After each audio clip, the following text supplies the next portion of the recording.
always learn how to discern the artist from the art. A lot of us just have a way of entangling the artist and the art together. And I tell you, the art and the artist are two different entities to each other. Yeah. And I'm saying this from the perspective of an artist and also from the perspective of a lover of art. You need to learn how to separate the art from the artist, because they are two different things entirely. Now, let me give you an example of this particular ones.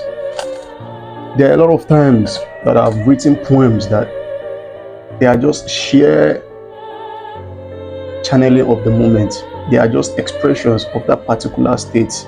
It is a thing from the zeitgeist, a thing of that present place that I am mentally, emotionally, and spiritually. An artist is just a channel. An artist is just a medium. It's just something that something passes through. But the art itself has its own life. So that's why you need to understand how to discern the artist from the art. Because art comes to life in places of frequency. And there might be a time that the artist is actually bringing the art into the world, that the artist is on that frequency. So normally the artist might not be living on that frequency on a normal day to day, but at the present moment that he's bringing the art into the life, he is on that frequency.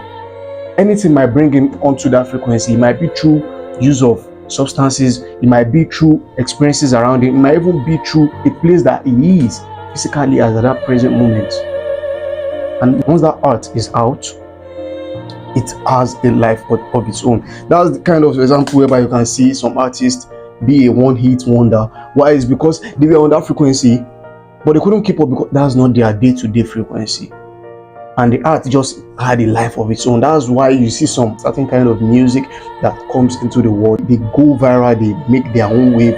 But a lot of people doesn't even know the artist. Why? Because the art itself has its own life.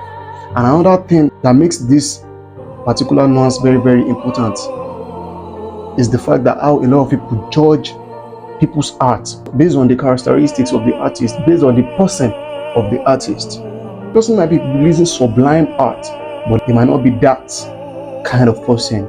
In fact, there are a lot of people that they release mad art, but on a day-to-day, they are mundane as fuck. And there are a lot of people that they are lit in personality, but their art isn't really there. So that's why you need to learn how to discern and also how to pick the kind of things you want to allow from a particular artist. Because a lot of people are out here that they are immersed in a particular figure. They now tend to start worshiping that artist instead of the art itself. Listen to the art, feel it, immerse yourself in it, because it is yours. Once the art is out there, it is not the artist anymore. It has become yours, the listener. But once you are now entangling yourself too much to the artist, that you are now turning it to a situation of worshiping, then it is already going on another way. And I'm not really saying that there's anything wrong in worshiping an artist if the person is worthy of it, but always have a sense of discernment that you are doing it because the artist is deserving of it, not because they release very good art. Because I tell you, through some exposure to this particular art, you have given them a full residence in your psyche, in your subconscious mind. Now I ask you, those artists that are living in your mind rent-free, are they really deserving of the place you have put them?